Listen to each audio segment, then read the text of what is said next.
রাজার রাজ্য দখল করার জন্য সবাই উৎপাত করে, কিন্তু রাজা শেষে একজনই থাকে। রাজাকে কখনো প্রজারা কিছুই করতে পারে না, কারণ রাজার চাল নীরবে রাজাই দেয়। একদিন সময় আসবে যেদিন সমগ্র মানুষ আমাকে খুঁজবে, মাফিয়া কিংয়ের আশ্রয়ে আসতে চাইবে। সবাই দোয়া করবে দেশ থেকে কাকশিয়ালগুলোকে দূর করতে। মাফিয়া কিং সেদিন আগমন করবে ভয়ঙ্কর রূপে, ভয়ঙ্কর কাহিনীতে। সেদিন তলোয়ারের মাথা থেকে একটা কাকশিয়ালও রক্ষা পাবে না। সবাই পছন্দ করে হোলি খেলতে, আর আমি মাফিয়া কিং পছন্দ করি তাজা রক্ত দিয়ে হোলি খেলতে।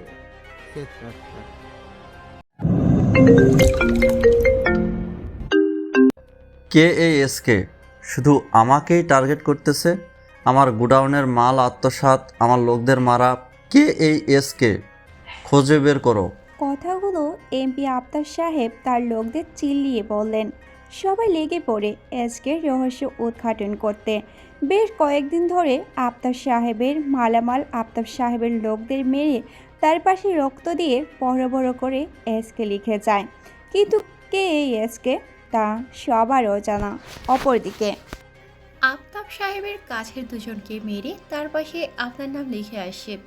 ইয়াসমিনের কথা শুনে হা হা করে হেসে উঠে এসকে। এই রাজ্যে হাজারো খ্যাপসিয়াল রাজত্ব করতে আসবে, কিন্তু রাজা কেবল একজনই থাকবে, আর সেটা হলো এই এসকে। কিন্তু বস, মাফিয়া কিংয়ের কথা ভুলে গেলে চলবে না। একটা সময় তার রাজত্ব ছিল, তার কথায় বিড়ি কেন, আশেপাশের অনেকগুলো দেশও চলত। তার নামের জয়ের ধ্বনি সর্বত্র ছড়িয়েছিল। কোনো বাচ্চা যদি কান্না করতো, তাহলে তাকে যদি বলা হতো মাফিয়া কিং আসতেছে, তাহলে কান্না থামিয়ে দিত। কিন্তু হঠাৎ করেই মাফিয়া কিং কোথায় জানি উধাও হয়ে যায়। তবে একটা চিরকুট রেখে যায়, যেটা লেখা ছিল, আসবো কোনো একদিন আবার ভয়ঙ্কর রূপে, ভয়ঙ্কর কাহিনীতে, যখন আমার তলোয়ারের মাথা থেকে একটা কাক শিয়ালও রক্ষা পাবে না। একদমে কথাগুলো বলে থামলো রাফি। যে চলে যাবার সে চলে গেছে, অতীত দেখে লাভ কি? সব তার ম্যাটার ক্লোজ। আজ থেকে আমাদের টার্গেট হচ্ছে এমপি আফতাব, মন্ত্রী তানভীর আর মেয়র নাজমুল। তাদের পাপের সাম্রাজ্য ধ্বংস করতে। অপরদিকে আপনারা কেউ আমার বোনকে দেখেছেন? এদিকেই তো ছিল। দেখেছেন কেউ? বোনটাকে নিয়ে পারি না। শরীরে বড় হলেও আচরণে একেবারে বাচ্চা। কেউ দেখেছেন? বস্তির বাকিরা বলে উঠল। আমরা তো দেখিনি, একটু আগে তো এখানেই ছিল, দেখো আশেপাশেই পাবে। হুট করে পেছন থেকে কেউ নিলয়ের চোখ চেপে ধরে। নিলয় বুঝতে অসুবিধা হলো না চোখ ধরা মানুষটা কে হতে পারে। নিলয় পিছন থেকে কান টেনে ধরে সামনে আনে। দিন দিন বাদর হয়ে যাচ্ছিস। কোথায় ছিলে এতক্ষণ ধরে ডাকতেছি? আর একটু হলেই তো আমি পাগল হয়ে যেতাম। ভাইয়া লাগতেছে, ছাড়ো বলছি। আমিও তোমার একমাত্র বোন, আমি ব্যথা পাচ্ছি। মুস্কানের কথা শুনে নিলয় অস্থির হয়ে যায়। দেখি কোথায় লেগেছে। ভাইয়া, তোমাকে বোকা বানিয়েছি। এটা বলে মুস্কান আবারও দৌড়ে সেখান থেকে চলে যায়। নিলয় মুস্কানের কাণ্ডে হেসে দেয়। মা বাবা মারা যাওয়ার পর সে মুস্কানকে কোলে পেটে করে মানুষ করে। কথায় কথায় আপনাদের পরিচয় দিতেই ভুলে গেছি, চলেন পরিচয় দেওয়া যাক। ওপরে যে দেখলেন এসকে, এই এসকে মেয়ে নাকি ছেলে কেউ জানে না। রাতের আধারে এসে তার কাজ আলাপ করে চলে যায়। তার লোক ছাড়া কেউ তাকে দেখেনি। আর এখন টার্গেট আছে এমপি আলতাফ, আর নিলয় হচ্ছে তার ধানমন্ডির একটা বস্তি বড় হওয়া ছেলে। বড়ের নাম মুস্কান, তাকে নিয়েই নিলয়ের দুনিয়া। খুব ছোটবেলায় মা বাবা মারা যান, তখন আনুমানিক মুস্কানের বয়স 3 বছর হবে। তখন থেকেই মুস্কানকে কোলে পেটে করে বড় করে নিলয়। আপাতত এই পর্যন্তই, গল্প সাথে থাকুন, সব জানতে পারবেন। অ্যাশকে গোপন সূত্রে জানতে পেরেছি এমপি আফতাব আজকে রাত 2টোর দিকে মেয়ে পাচার করবে। তাদের আস্তানা কোথায়? উত্তরা 12 নম্বর সেক্টরের বাম দিকে একটা পুরাতন বিল্ডিং আছে, সেখানে ডিল ফাইনাল করবে। তাহলে আর দেরি কেন? তোদের সবাইকে নিয়ে রেডি থাক, আজকে রাতেই মিশনে নামবো। রাফিকে বলিস সব কিছুর ব্যবস্থা করতে। এদিকে এমপি আফতাব মেয়র নাজমুল, মন্ত্রী তানভীর সাহেবের বাড়িতে গম্ভীর হয়ে সোফায় বসে আছে। কারো মুখে কোনো কথা নেই। নীরবতা ভেঙে আফতাব বলল, দেখুন তানভীর সাহেব, আমরা দুইজন আপনার আন্ডারে কাজ করি, তা সবার আড়ালে, তাই আমাদের সুযোগ সুবিধাটা আপনাকে দেখতে হবে। আজকে প্রায় 100 মেয়েকে পাচার করা হবে। উত্তরা 12 নম্বর সেক্টরে যেন কোনো পুলিশ গার্ড না থাকে, তার ব্যবস্থা আপনাকেই করতে হবে। অন্যদিকে তো এসকের তাণ্ডবে অতিষ্ঠ হয়ে গিয়েছি। এসকে ছেলে নাকি মেয়ে এটাই তো জানি না, জানলে হয়তো বের করতে পারতাম। যাই হোক, এই কাজটা ভালোই হলেই 1 কোটি টাকা আমাদের হাতে এসে পড়বে। তানভীর সাহেব, আপনার প্রাপ্য আপনাকে বুঝিয়ে দেব, কি বলেন, পারবেন করতে? আফতাব, তুই আর নাজমুল আমার বন্ধু, কিন্তু দেখ আমার পজিশন মন্ত্রী আর তোদের এমপি মেয়র। কারণ হলো জানিস কি, তোদের মাথা গরম থাকে আর আমি ঠান্ডা মাথায় চিন্তা করে পা ফেলি। রইলো কথা এসকে ছেলে নাকি মেয়ে, তার জন্য আমি লোক লাগিয়েছি। আর 12 নম্বর সেক্টরের পুলিশ গার্ডদের বিষয় আমি হ্যান্ডেল করব, তবে আমাকে 50% দিতে হবে। আর তোরা 50% নিবি, রাজি থাকলে বল। এটা ঠিক না তানভীর, আমরা 3জন সমান ভাগ নেব। তা তুই বেশি কেন? পরিশ্রম করি আমরা 2জন, তুই শুধু গার্ড দিস, তাই তোর সাথে ডিল হয় সমান সমান। তাহলে বেশি কেন? নিকৃষ্ট জগতে যত বেশি টিকে থাকতে চাইবি, তত বেশি বড় ধরনের কাউকে প্রয়োজন। তোরা কি মনে করছিস আমি মন্ত্রী তাই সব ক্ষমতা আমার? এটা ভাবলে তোরা এখনো বোকাই আছিস। আমাকে একজনে গাইড করে, বলতে পারিস আমি তার আন্ডারে কাজ করি। মন্ত্রীর কথায় এমপি মেয়র দুজনেই বসা থেকে দাঁড়িয়ে পড়ে। এতদিন মনে করত তাদের উপরে একজন, সে শুধু মন্ত্রী তানভীর। আর আজকে দেখছে যাকে সব থেকে বেশি ক্ষমতাশীল মনে করত, সে নিজেও একজনের আন্ডারে কাজ করে। দুজন একসাথেই বলে উঠল, সে কে তানভীর? সে কে, কোথায় থাকে তা অজানা থাক, সময় আসলেই সবার সামনে আসবে। আপাতত তার কথার বাইরে গেলে আমরা সবাই মারা পড়ব। তাই 50% থেকে 15% আমার, বাকি 35% তার। আচ্ছা যা, তোরা তোদের কাজে। মন্ত্রীর বাড়ি থেকে দুজন বের হয়ে গেল। অপরদিকে নিলয় সারাদিন কাজ করে বস্তিতে আসে।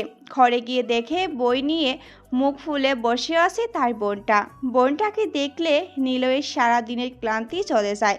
সেই 12 বছর আগে যখন নিলয় পিচ্চি মুস্কানটাকে নিজের কোলে নিয়ে দৌড়াতে থাকে, তখন পিচ্চিটা খিলখিল করে হাসছিল নিলয়ের কোলে। নিলয় স্মৃতি থেকে বের হয়ে আস্তে আস্তে মুস্কানের পিছনে গিয়ে দাঁড়ায়। চোখ ধরার আগেই বলে ওঠে, ভাইউ, আমি রাগ করেছি।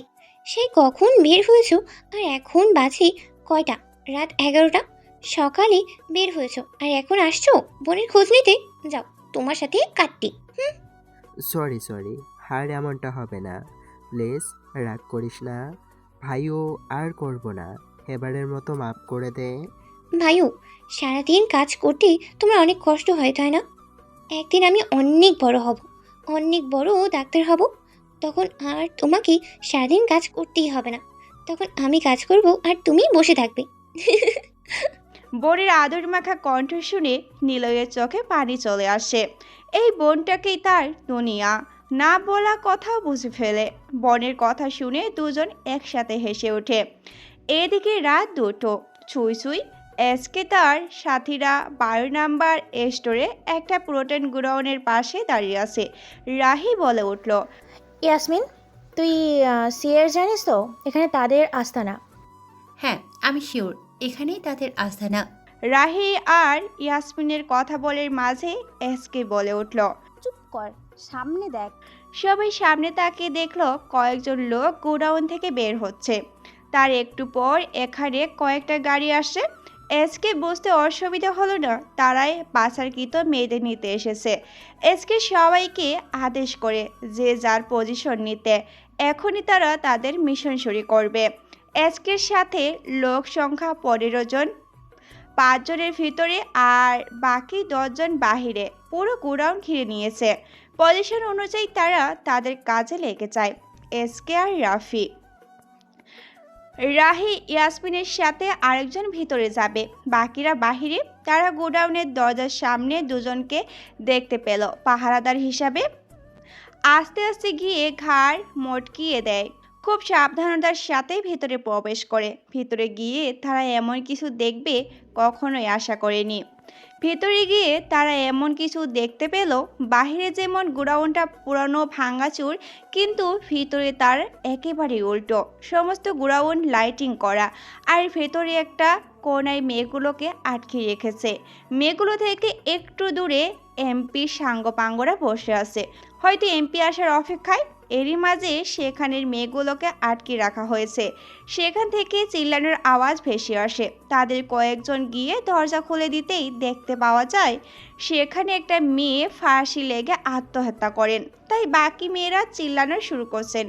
এসকে আর দাঁড়িয়ে দাঁড়িয়ে দেখতে পায়নি .2 ক্যালিভারি পিস্তলটা হাতে নেয়, যা কাছে থেকে নিশানা লাগাতে পারফেক্ট।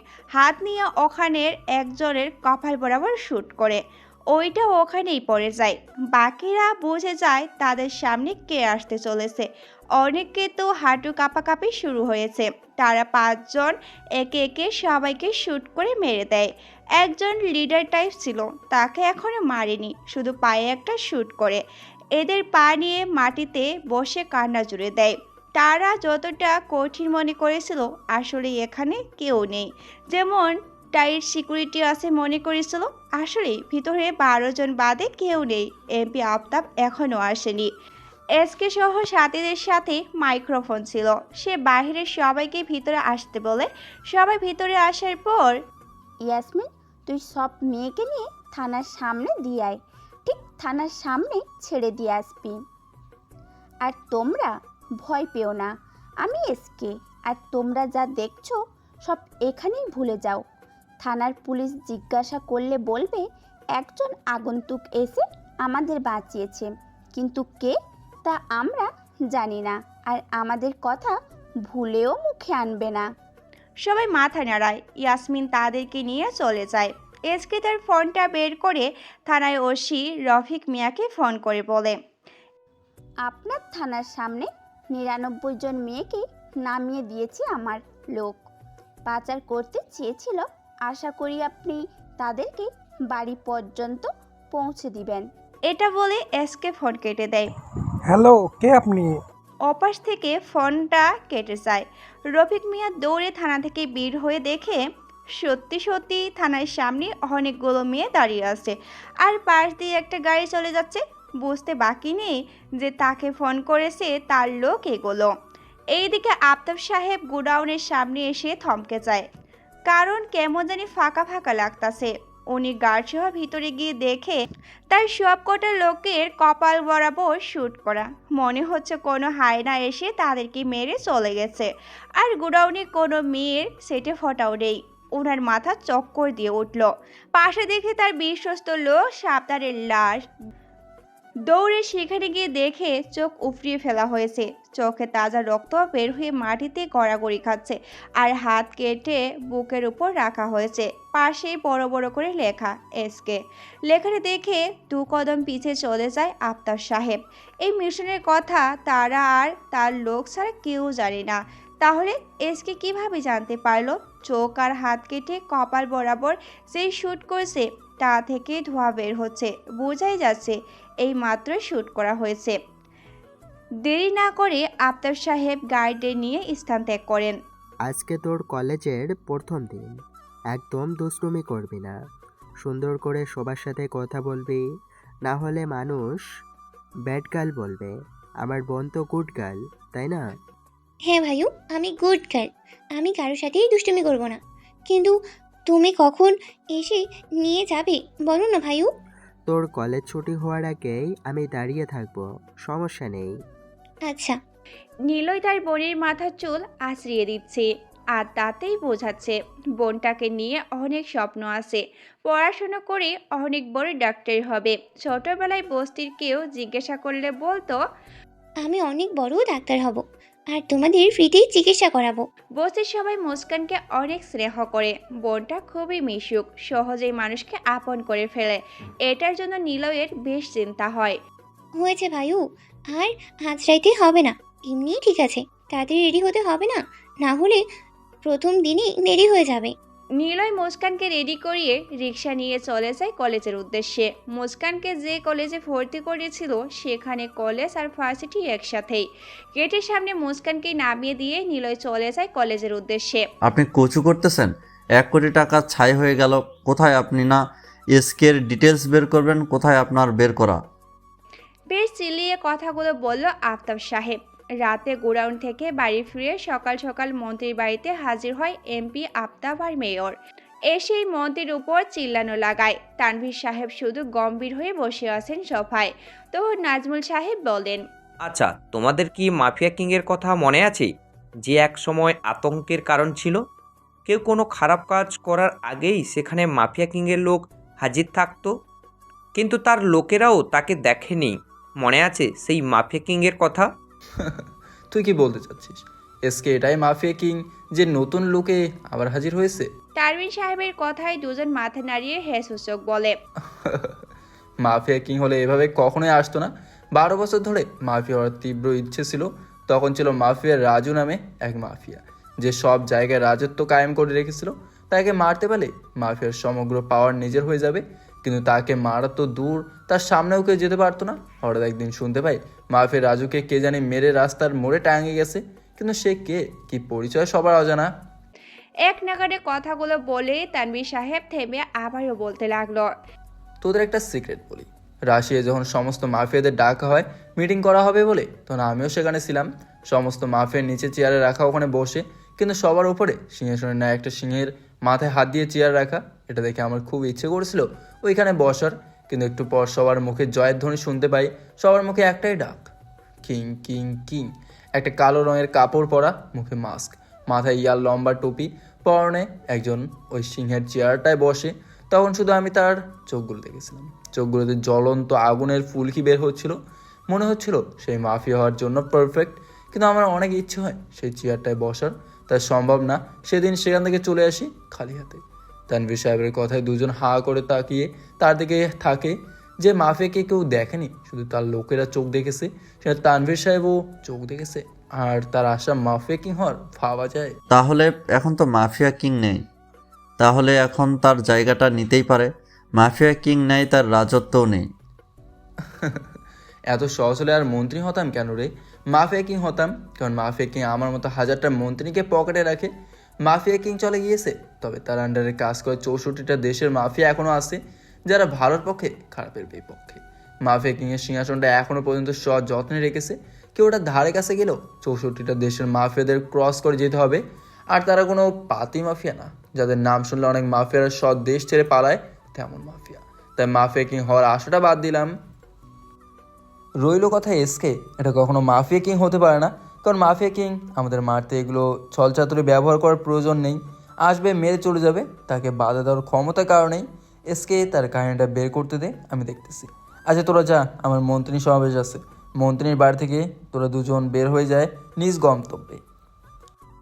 আচ্ছা বস, রাফি চলে গিয়েছে, আমরাও তো চলে যাই।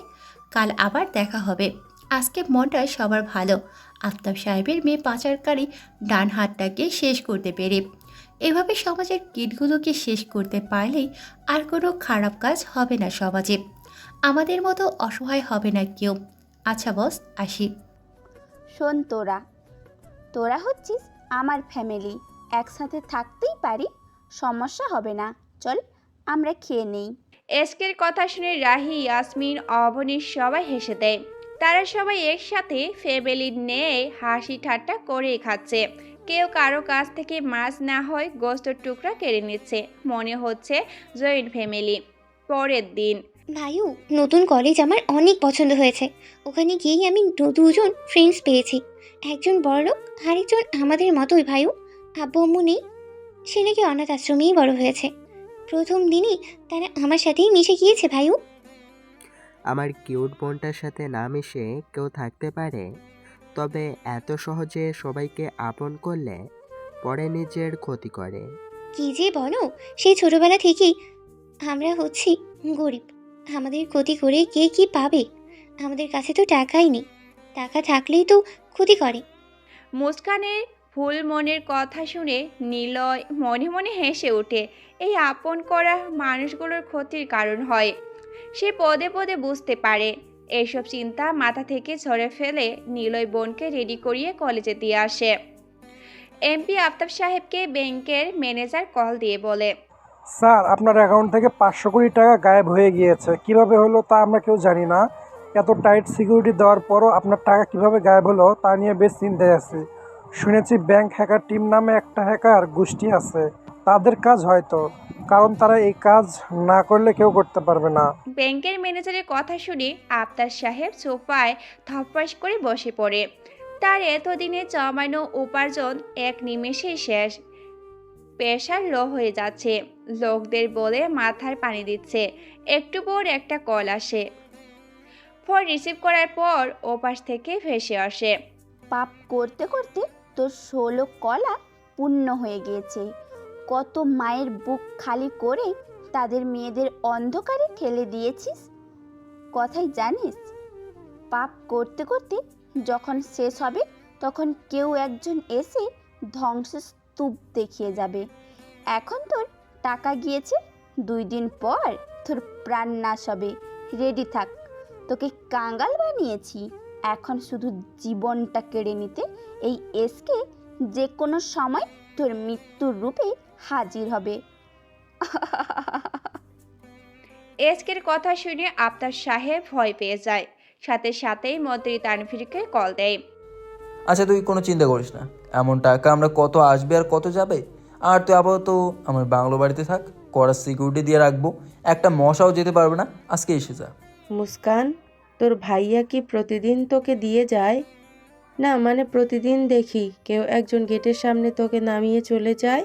হ্যাঁ, আর ভাইয়া হবে না, ভাইও হবে। আমি বেশি ভালোবাসি তো, তাই আমি ভাইও বলেই রাখি। আমার ভাইও আমাকে অনেক ভালোবাসে।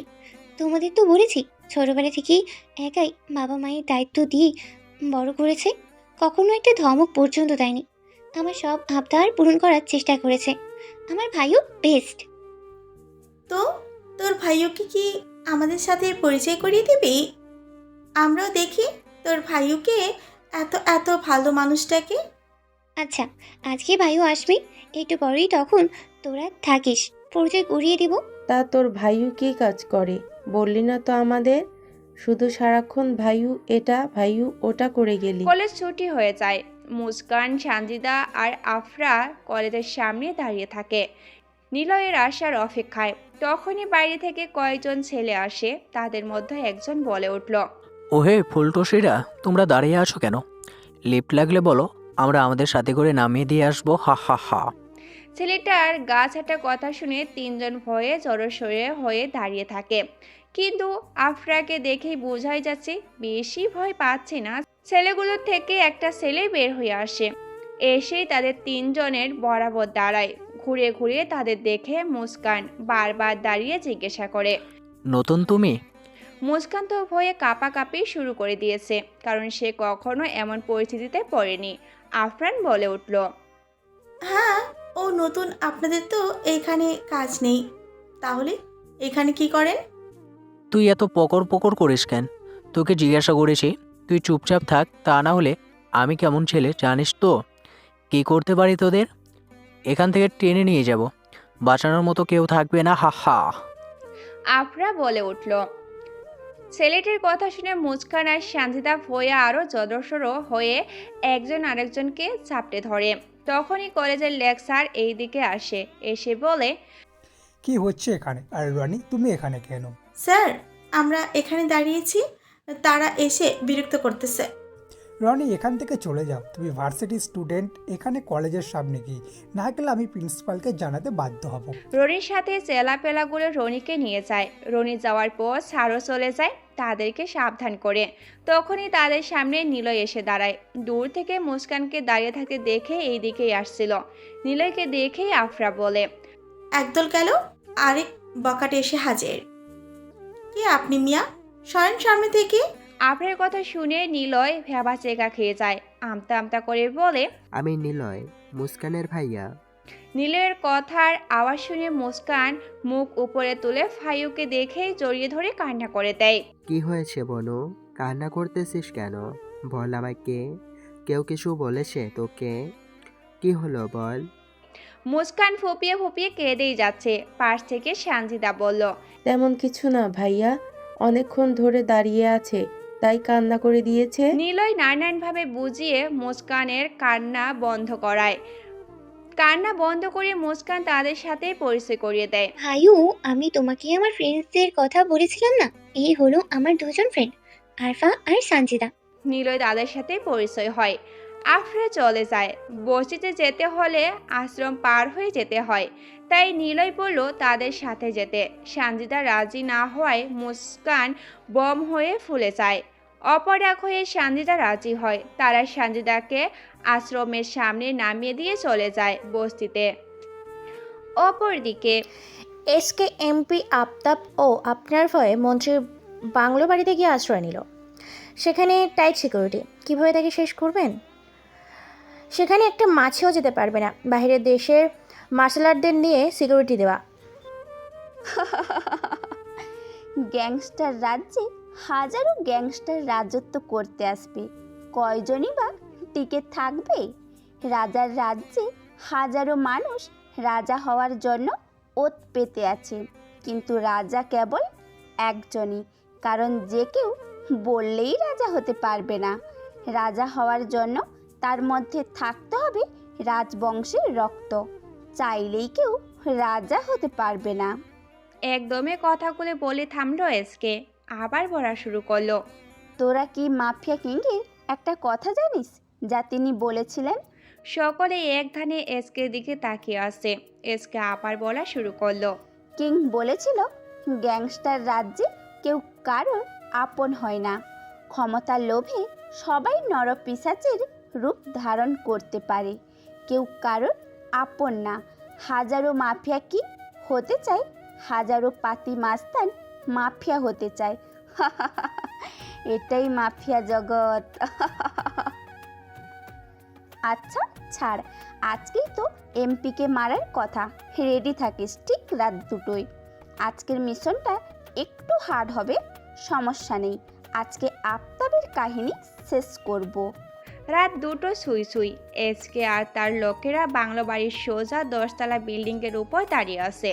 তাদের পরিকল্পনা হলো এখান থেকে রশি বেয়ে বাংলো বাড়ির ছাদে গিয়ে নামা, কারণ ছাদে কোনো পাহারা নেই, তাই এখন থেকে সহজ হবে। বাংলো বাড়ির ছাদটা বিদেশি কাজ দিয়ে বানানো, যা সৌন্দর্যের জন্য করা হয়েছে। রাফি বলেছিল সে যাবে, কারণ এতটা রিস্ক কাজ এসকে দিতে চায় না, পরে যদি গার্ডদের হাতে ধরা পড়ে। কিন্তু এসকের একটাই কথা, সে যাবে। সবাই বাধা দিলে এসকে এমন একটা কথা বলে যার জন্য সবাই বিস্ময়কর দৃষ্টিতে তার দিকে তাকিয়ে থাকে। আমার প্রতিশোধ আমাকেই নিতে হবে, আর এমপির সাথে আমার পুরাতন একটা শত্রুতা আছে। এমপি আফতাব, মেয়র নাজমুল আর মন্ত্রী তানভীর, তারা যেমন দেশের শত্রু তেমন আমারও শত্রু। এসকে এর কথা শুনে তারা যেমন অবাক হয়েছে তেমন মাথার উপর দিয়ে গেছে। তাই ইয়াসমিন বলে উঠল, বস আপনার কথা তো কিছুই বুঝতে পারিনি, সব যেন গুলিয়ে গিয়েছে। আমার অতীত সম্পর্কে তোদের বলিনি, কোনো একদিন বলবো তোদের আমার ভয়ঙ্কর অতীত সম্পর্কে। রশি দিয়ে অনেক রিক্সে এক্সকে বাংলো বাড়িতে যায়। সেখানে গিয়ে আস্তে আস্তে কাছের ছাদটায় এসে দেখে নিচের রুমে এমপি আফতাব বেঘরে ঘুমাচ্ছে। এসকের সাথে আনা সব কিছু বের করে শুয়ের মাথায় একটা মেশিনের ন্যায় যন্ত্র লাগায়, যেটা চাপ দিলে মিশন থেকে তরল পদার্থ বের হয়ে শুয়ের মাথায় আসে। প্রতিপক্ষে একটা রাশিয়ার সব থেকে ভয়ঙ্কর বিষ। এটা যদি কোনো সুস্থ মানুষকে দেওয়া হয় তাহলে কয়েক সেকেন্ডের ভিতরে মারা যাবে। এসকে মেশিন থেকে শুয়ের মাথাটা বের করে খুব সাবধানে এমপির মুখ বরাবর একটা ফুটো করে, যেটা দিয়ে রশির মাধ্যমে এমপির মুখ বরাবর সুইটা দিয়ে মুখে বিষ প্রয়োগ করতে পারে। প্রথমবার মুখ বরাবর করার পর মেশিন চাপ দেওয়ায় বিষ আর মুখে যায়নি। এভাবে কয়েকবার প্রয়োগ করার পর 3বার মাথার সফল হয়। মুখে বিষ পড়তে চোখ বড় বড় করে শুধু উপরের দিকেই তাকায়। চোখগুলো বের হয়ে যাওয়ার উপক্রম, মনে হয় ভয়ঙ্কর কিছু দেখেছে। কালকে রাতে মন্ত্রী সাহেবের বাংলো বাড়িতে এমপি সাহেবকে আজকে খুন করে তার নাম লিখে গিয়েছে। কেই আজকে কেনই বা বড় বড় লোকদের এভাবে হত্যা করছে? পুলিশ এসকেকে হন্তদন্ত হয়ে খুঁজতেছে। মৃত বা জীবিত যেভাবেই হোক যেন এসকের লাশ পায়। কিন্তু আশ্চর্যের বিষয় হলো এসকে দেখতে কেমন কেউ জানেন না। বাকি সংবাদ জানতে সময় টিভির সাথেই থাকুন। ধন্যবাদ। চায়ের দোকানে বসে নিলয় চা খাচ্ছিল। হঠাৎ সময় টিভি নিউজটা দেখে ঠোঁটের কোণে হাসি ভেসে ওঠে, যেই হাসির কোনো অন্ত নেই। নিলয় চা খেয়ে দোকান থেকে বের হয়ে বস্তিতে আসে। এসে মুস্কানকে কলেজের জন্য রেডি হতে বলে। তখন মুস্কান বলে, ভাইও, আমি না বেশ করে কয়দিন ধরে একটা জিনিস ফিল করতে পারতেছি। সানজিদাকে কেন জানি আমার আপন আপন মনে হয়, কেন জানি মনে হয় আমার কাছের কেউ। এই প্রথম এমন হচ্ছে ভাইও। মুস্কানের কথা শুনে নিলয় মনে মনে হাসে। তারপর বলে, কি বলিস? তোর আপন বলতে শুধু আমি তো, তাহলে সানজিদা কেন? না ভাইও, সানজিদা মাঝে মাঝে আমাকে আপু বলেই সম্বোধন করে, তখন কেন জানি আমার তাকে আপন করেই মনে হয়। তাহলে বোনের ন্যায় আচরণ কর, কারণ বোন ডাকতে যদি প্রশান্তি অনুভব হয় তাহলে তাই কর। আচ্ছা ভাইও, এখন চলো, আমায় এগিয়ে দেবে। রাস্তা থেকে সঞ্জিতাকে নিয়ে যাব, আশ্রমের গেটের সামনেই দাঁড়াবে আমাদের জন্য। আচ্ছা ঠিক আছে, চল। এইদিকে মেয়র গম্ভীর মুখ করে বসে আছে মন্ত্রী সাহেবের বাড়িতে। দুজনের কারোর মুখে কথা নেই। নীরবতা ভেঙে মেয়র বলল, আফতাবের লাশটা দেখেছিস? কেমন উপরের দিকে চোখগুলো ছিল, একেবারে বের হয়ে যাওয়ার উপক্রম। মনে হচ্ছিল জীবন্ত কোনো হায়না বা রাক্ষসকে নিজের চোখের সামনে দেখেছিল। আর উপরে দেখেছিস বড় বড় অক্ষরে এসকে লেখা। কে এই এসকে? কি তার পরিচয়? আমাদের পিছনেই বা পড়ে আছে কেন? নাজমুল, ক্ষমতার লোভ মানুষকে অন্ধ করে তোলে। কেউ ক্ষমতার জন্য পাগল, তো কেউ প্রেমের জন্য পাগল। জীবনে অনেক পাপ করছি, দেখ তাদের মাঝের কেউ হবে। কারণ যে হারে খুনটা করা হয়েছে তা কেবল প্রতিশোধ যারা নেয় তাদের মতো খুনগুলো করা হয়েছে। ক্রাইম পেট্রোল দেখেছিস? তো কখনো সেখানে প্রতিশোধের খুন যেভাবে করা হয় ঠিক তেমনটাই আমাদের সাথে হচ্ছে। তার দ্বারা বোঝা যায় এটা প্রতিশোধের খুন। বাহ, এইগুলো তো আমি চিন্তাও করিনি। যাই হোক, আমি বের হচ্ছি, সাবধানে থাকিস। গার্ডস বাড়িয়ে দে আরও, যাতে করে ক্ষতি না করতে পারে। আমি অলরেডি গার্ড নিয়োগ করে ফেলেছি। আজকে জোশ হয়েছে সব। সমগ্র নিউজে শুধু একটাই নাম, এমপি আফতাব খুন হয়েছে, আর তা করেছে অ্যাশকে। আপনার নাম তো ভাইরাল হয়ে গেল। ইয়াসমিনের কথা শুনে সবাই হেসে দেয়। আজকে আমরা সবাই ঘুরবো, চল একসাথে বের হই। অনেক দিন ধরে ঘোরা হয় না, আজকে না হয় ঘুরে আসি। এসকের কথা শুনে সকলেই হো হো করে ওঠে আনন্দে। সবাই রেডি হতে চলে যায়। রক্তাক্ত শরীর নিয়ে ছুটে আসে মুস্কান। আজকে নিজেই চলে এসেছে বস্তিতে। মুস্কানের শরীরের এই অবস্থা দেখে নিলয় ভয় পেয়ে যায়। ভয় পেয়ে দৌড়ে বোনের কাছে যায়। বোন সামনে যেতে মুস্কান নিলয়কে জড়িয়ে ধরে কান্না করে দেয়। ভাইও, আরফা আরফা আর আমাদের সাথে নেই। কাল তো ভালোই ছিল, আমাদের সাথে হাসি ঠাট্টা করেই বাড়ি গিয়েছিল। আজকে কারে যেন কলেজের সামনে আরফার লাশ রেখেই যায়, শরীরে বেশিরভাগ আঁচড়ের দাগ। আমি আমি আরফাকে জড়িয়ে ধরে কান্না করেছিলাম ভাইও, আর সানজিদাও আসেনি আজকে। ভাইও, আরফাকে এনে দাও। মুস্কান কথাগুলো বলে কান্নায় ভেঙে পড়ে। নিলয় মুস্কানকে নিয়ে ঘরে গিয়ে বসে সান্ত্বনা দিতে থাকে আর বলে, কালকে কি কারোর সাথে ঝামেলা হয়েছিল? এটা শুনে মুস্কান যে আরো ভয় পেয়ে যায়, ভয়ে জড়সড় হয়ে যায়। ভয়ে তো মুখ করে আছে। নিলয় বুঝতে পারে কাল হয়তো কিছু হয়েছে, তাই আগে বোনকে ঠিক করা দরকার। 1 ঘন্টা পর মুস্কান স্বাভাবিক হয়। সেটাও নিলয়ের নানান হাসির কথা শুনে। নিলয় হেসে হেসে জিজ্ঞাসা করে, কাল কি হয়েছে ভাইউকে বলবি না? ভাইও, আমার মনে আছে কলেজের ওই দিনের কথা, যেদিন আমি কান্না করেছিলাম। মনে আছে তোমার? ওই দিন আমি এমনি এমনি কান্না করিনি। আমাদের কলেজের পাশেই ভার্সিটির সিনিয়ররা এসে কলেজে ডিস্টার্ব করে। ভার্সিটিতে মন্ত্রীর ছেলেও পড়ে। সে ওই দিন আমাদের সাথেই বাজেভাবেই কথা বলে। তখন আরফা একা প্রতিবাদ করেছিল, কারণ আরফার আব্বু ক্ষমতাবান মানুষ। কিন্তু কালকে মন্ত্রীর ছেলে বাজে কথা বলায় আরফা একটা থাপ্পড় মেরেছিল। তার জন্য ওই মন্ত্রীর ছেলে বলেছিল এটার মাসুল নাকি মৃত্যু দিয়ে দিতে হবে। আর আজকেই আরফা নেই। কথাগুলো বলতে বলতে মুস্কান কান্না করে দেয়। নিলয়ের এখন সব কিছু পরিষ্কার হয়ে গিয়েছে। আসল কাহিনী কি? আচ্ছা ভাইও, তুমি কখনো মাফিয়া কিংয়ের নাম শুনেছো? মুস্কানের মুখে মাফিয়া কিংয়ের নাম শুনে নিলয় চোখ বড় বড় করে মুস্কানের দিকে তাকায়। কেন বলতো হঠাৎ মাফিয়া কিংয়ের নাম? আর তোকে এই নাম কে বলেছে? না ভাইও, আমাদের কলেজে একটা প্রফেসর আছে, নাম রফিক স্যার। উনি প্রায় সময় বলে মাফিয়া কিং নামই একজন ছিল। ওনার সময় নাকি কেউ অপরাধ করার সাহসই পেত না। কোন জায়গায় অন্যায় হওয়ার আগেই নাকি ওনার লোক চলে যেত। বর্তমান নাকি ক্রাইম দিয়ে দেশটা ভরে যাচ্ছে। এসকে নামে একজন আছে বর্তমান, যে অন্যায়ের প্রতিবাদ করে। কিন্তু মাফিয়া কিং থাকলে কোনো অন্যায়ই হতো না। আজকেও ওই স্যারের মুখেই শুনেছি মাফিয়া কিং থাকলে নাকি এই খুনটা কখনোই হতেই পারতো না। কিন্তু হুট করেই মাফিয়া কিং নাকি কোথায় গায়েব হয়ে যায়। ওই স্যারটা না একদিন একটা কথা বলেছিল। মুস্কান কথাগুলো নিলয়কে এক ধ্যানে শুনেই যাচ্ছে। মাঝখানে ফরনার সেই বলে, কি কথা? মাফিয়া কিং নাকি বলেছিল একদিন সময় আসবে যেদিন সমগ্র মানুষ আমাকে খুঁজবে, মাফিয়া কিংয়ের আশ্রয় আসতে চাইবে। সবাই দোয়া করবে দেশ থেকে কাক শিয়ালগুলোকে দূর করতে। মাফিয়া কিং সেদিন আগমন করবে ভয়ঙ্কর রূপে, ভয়ঙ্কর কাহিনীতে। সেদিন তলোয়ারের মাথার থেকে একটা কাক শিয়ালেরও রক্ষা পাবে না। সবাই পছন্দ করে রং দিয়ে হোলি খেলতে, আর আমি মাফিয়া কিং পছন্দ করি তাজা রক্ত দিয়ে হোলি খেলতে।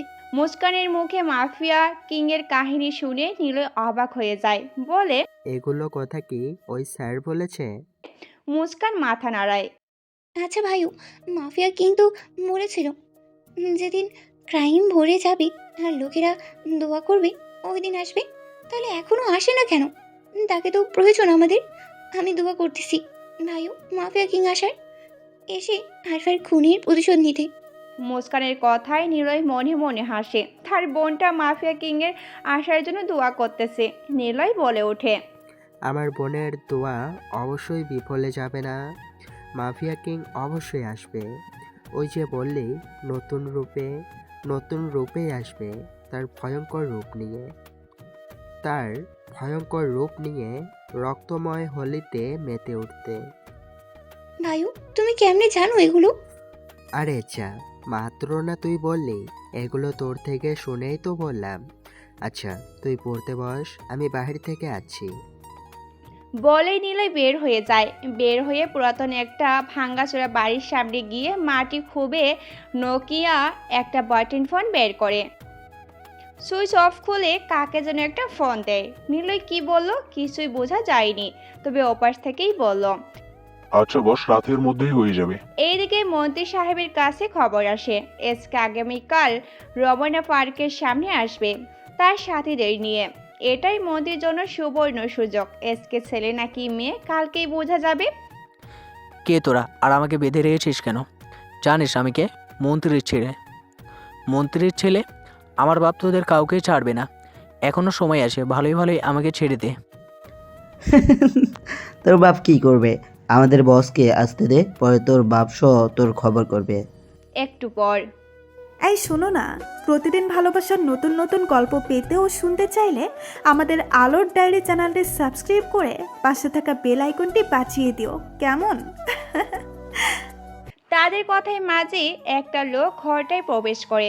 মাথায় বড় টুপি, মুখে মাস্ক, কোট গায়ে। লোকটা ভিতরে প্রবেশ করতেই একজন চেয়ার এনে দেয়। লোকটা রনির সামনা বরাবর চেয়ার নিয়ে বসে। তখন রনি লোকটাকে দেখে ভয় পেয়ে যায়। ভয় পাওয়ার মতোই, কারণ লোকটাকে ভয়ঙ্কর দেখাচ্ছিল। লোকটাকে দেখে রনি কাপা কাপা গলায় বলে, আপনি কে? আর আমাকে এভাবে ধরে আনলেন কেন? আমি কি করেছি? আমাকে ছেড়ে দিন, ভালোই। আমার আব্বু মন্ত্রী, তাই ছেড়ে দে, এতেই তোদের ভালো। রনির কথা শুনে লোকটা হো হো করে হাসতে লাগলো। লোকটার হাসির সাথে পুরো ঘরটাও কাঁপতেছে। সিংহের খাঁচায় এসে যদি সিংহকেই ভয় দেখাস ছেড়ে দেওয়ার জন্য, তাহলে কি সিংহ দেবে? তোর বাপ কি যেন মন্ত্রী, আর আমি কে জানিস? শুনলে আবার কাপড় নষ্ট করে দিবি না তো? লোকটার কথাগুলো এতটাই গম্ভীর ছিল, রনির হাত পা বাঁধা অবস্থাতেই কান্না করে দেয়, ছটফট করতে শুরু করে। মাফিয়া কিংকে চিনিস? নাম শুনেছিস কখনো? সেই মাফিয়া কিং আমি। লোকটার মুখে নিজেকে মাফিয়া দাবি করাটা শুনে রনির শ্বাস বন্ধ হয়ে আসে। কারণ মাফিয়া কিং বলেছিল কোনো জায়গায় অন্যায় অবিচার দেখতে পেলেই আসবে তার হায়না রূপে। তা কলেজে আফরা নামের মেয়েটাকে কেন মারলি? রেপ করে মেয়েটাকে মেরেছিস তোরা। তোরা জানতি না মাফিয়া কিং আসবে যখন কোনো খারাপ কাজ হবে? তার থেকে বড় কথা, মুস্কান আর সঞ্জিতা এই দুজনের গায়ে টাচ করেছিস। তোকে আজকে টুকরো টুকরো করে কুমিরকে দিয়ে খাওয়াবো।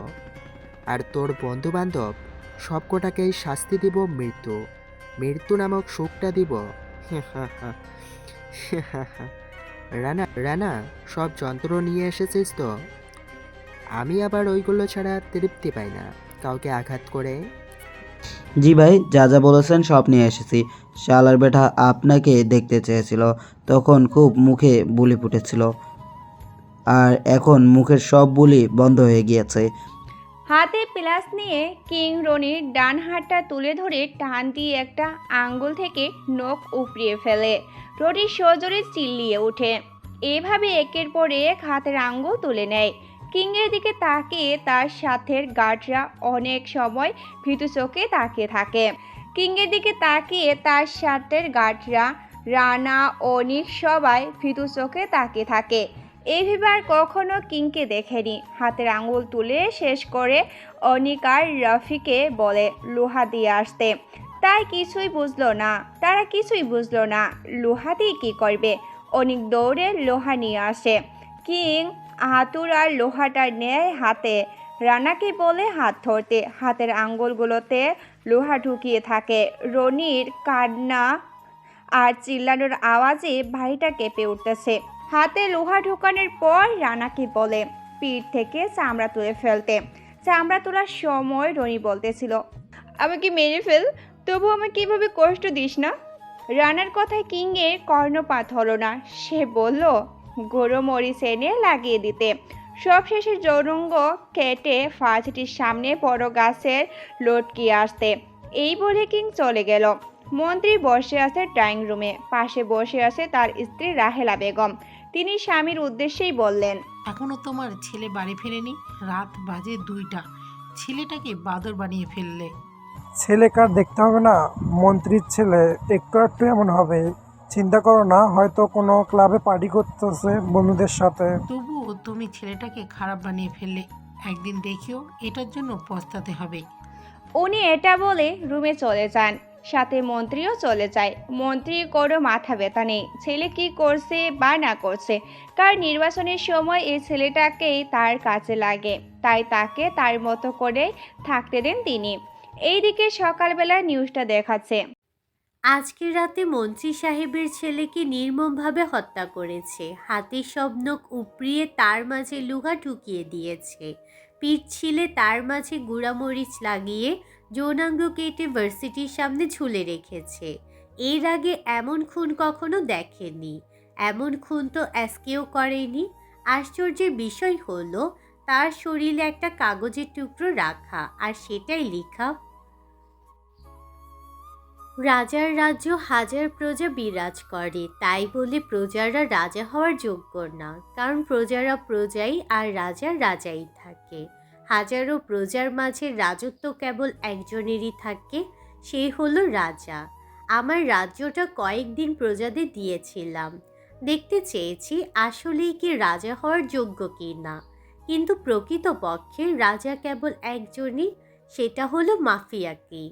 যারা পাপের রাজত্ব কায়েম করেছে তাদের জন্য জম হয়ে আসব। মনে আছে আমার কথাটা? আসব কোনো একদিন আবার ভয়ঙ্কর রূপে, ভয়ঙ্কর কাহিনীতে, যখন আমার তলোয়ারের মাথা থেকে একটা কাক শিয়ালও রক্ষা পাবে না। নিউজটা দেখে মন্ত্রীর পায়ের কাছ থেকে মাটি সরে যায়। তার ছেলে আর এই দুনিয়াতে নেই, আর তার ছেলেকে মাফিয়া কিং মেরেছে। মন্ত্রীর মাথা কাজ করা বন্ধ হয়ে যায়। তার মাঝে মেয়র দৌড়ে মন্ত্রীর বাড়িতে প্রবেশ করে আর বলে, তার অ্যাকাউন্ট থেকেও নাকি 400 কোটি টাকা গায়েব হয়ে গিয়েছে। কে করে তা জানা যায়নি, তবে এটা জানতে পারছে এটা কোনো বড় ধরনের হ্যাকার টিমের কাজ, যারা হ্যাকিং সম্পর্কে খুবই পারদর্শী। এইদিকে ছেলের খুন, হঠাৎ মাফিয়া কিংয়ের আগমন, মেয়রের অ্যাকাউন্ট থেকে টাকা গায়েব। এসকের আসল রূপ ধরার ছিল, তাও হাত থেকে ফসকে গেল। সব মিলিয়ে মন্ত্রী পাগল প্রায়, কি করবে না করবে বুঝতেই পারে না। কিন্তু ভাবনা ছাড়াই মন্ত্রী তার বসকে ফোন করে। এদিকে মাফিয়া কিংয়ের আগমনে এসকে সহ সবাই ঘাবড়ে যায়, কারণ হুট করে মাফিয়া কিংয়ের আগমন, সোজা মন্ত্রীর ছেলেকে টার্গেট। অবশ্য এসকে সহ সবাই জানতো মন্ত্রীর ছেলে ভালো না, আর কালকে একটা মেয়েকে মেরেছে তাও জানতো। হুট করে ইয়াসমিন বলে উঠল, ডেকে আপনার মনে আছে মাফিয়া কিংয়ের কথাটা? কোন কথাটার কথা বলছিস তুই? একদিন সময় আসবে যেদিন সমগ্র মানুষ আমাকে খুঁজবে, মাফিয়া কিংয়ের আশ্রয়ে আসতে চাইবে। সবাই দোয়া করবে দেশ থেকে কাকশিয়ালগুলোকে দূর করতে।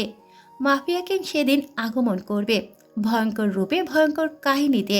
সেদিন তলোয়ারের মাথা থেকে একটা কাকশিয়ালও রক্ষা পাবে না।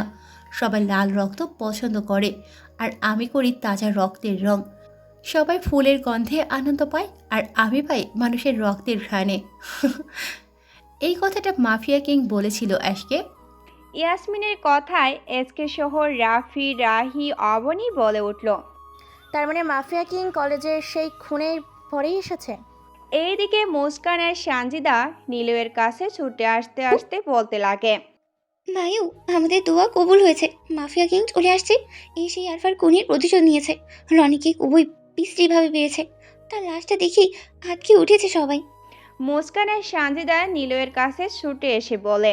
মুস্কান আর সানজিদার কথা শুনে নীলয় মনে মনে বাঁকা হাসে, তবু বন্দের বলে, তোরা দোয়া করেছিস আর এটা বিফলে যাবে?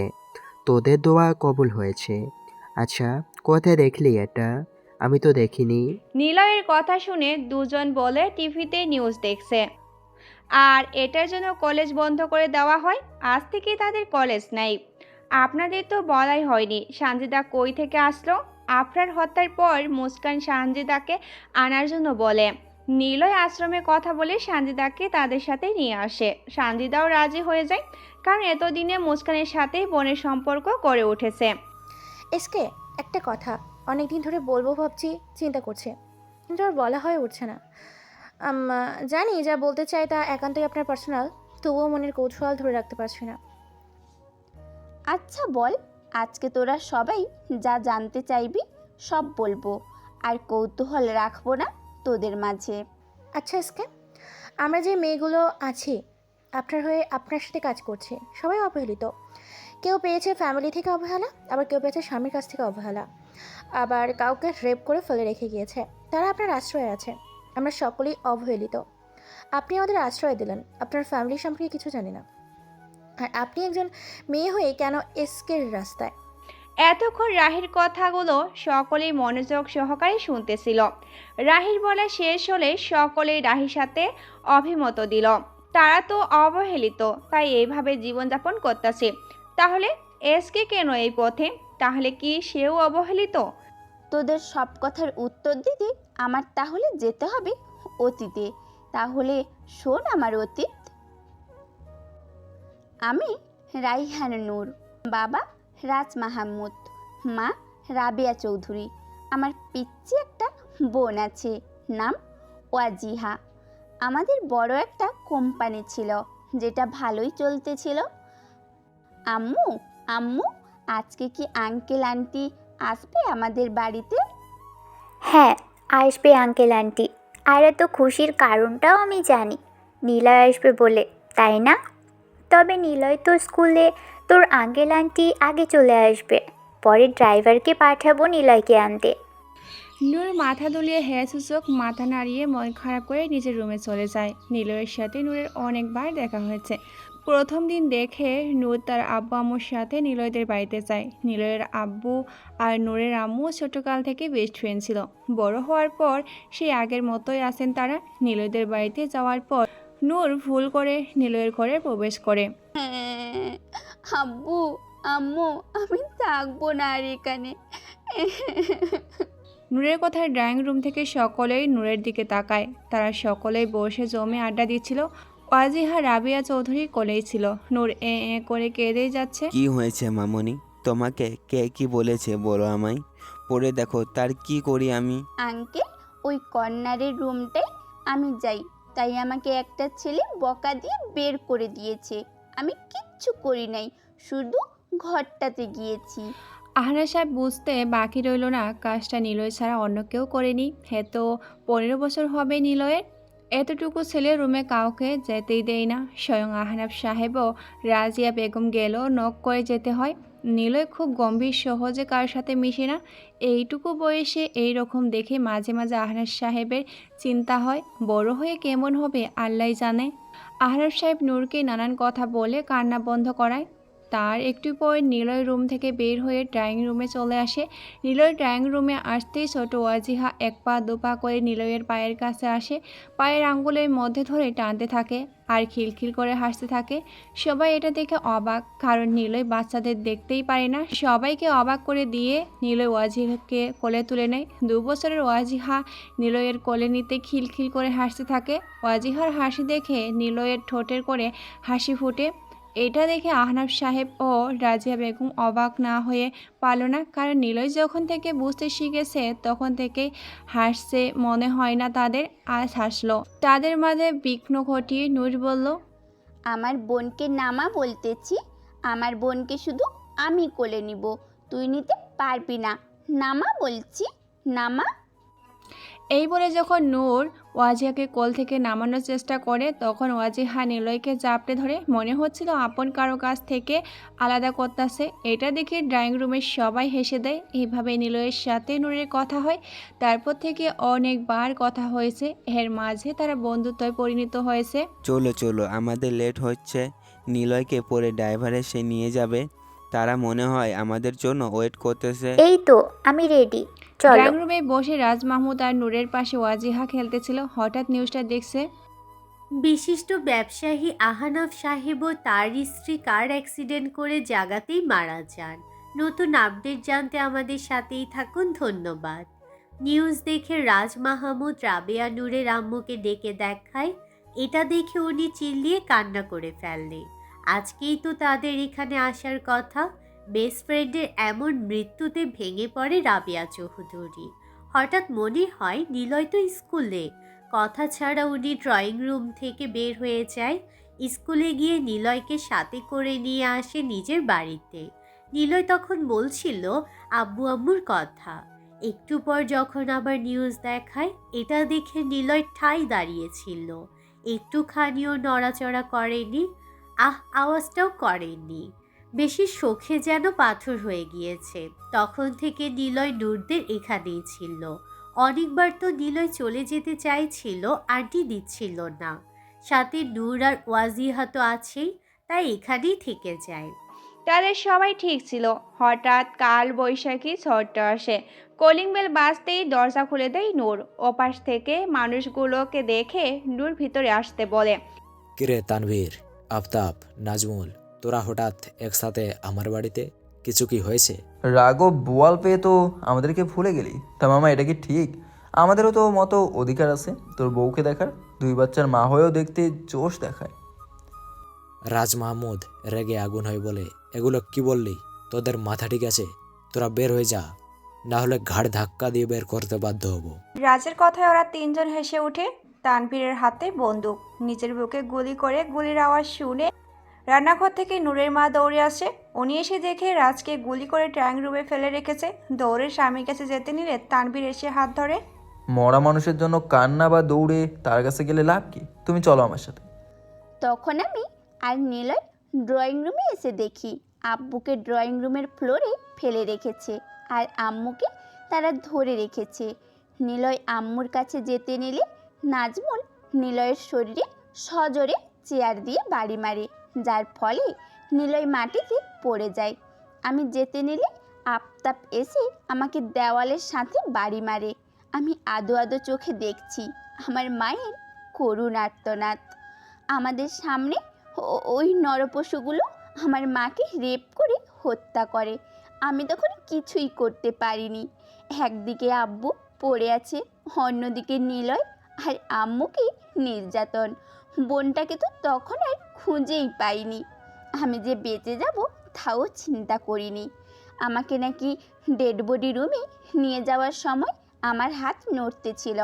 তখন সেখানের একটা নার্স আমাকে নিয়ে যায়, সেখানেই বড় হই।